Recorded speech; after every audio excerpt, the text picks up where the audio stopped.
Princess Charlotte joins King Charles and Prince William at the welcome ceremony of the Emir of Qatar, in a scene that perfectly blended royal charm with diplomatic significance. Princess Charlotte made her debut as a key member of the royal family alongside her father, Prince William, and her grandfather, King Charles III.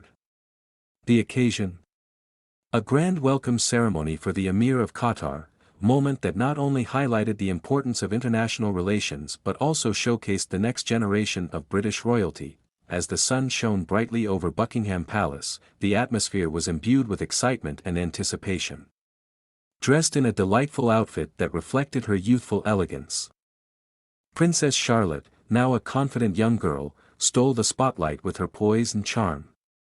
Her appearance marked a new chapter in her royal journey, as she gradually takes on more public responsibilities and engagements. The welcome ceremony was steeped in tradition, featuring the iconic changing of the guard and a ceremonial salute. King Charles, embodying the warmth and graciousness of the monarchy, greeted the Emir with respect and enthusiasm, reinforcing the long-standing ties between the UK and Qatar. The Emir's visit was not merely ceremonial, it held significant implications for trade, cultural exchange, and diplomatic relations between the two nations. Prince William, ever the dedicated father, ensured that Charlotte was engaged and aware of the importance of the day.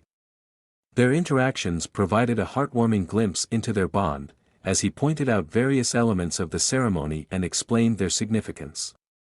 This nurturing approach not only highlighted William's role as a father but also as a future king who values his children's understanding of royal duties and responsibilities. As the ceremony progressed, the royal family engaged with guests, showcasing the importance of hospitality in British culture.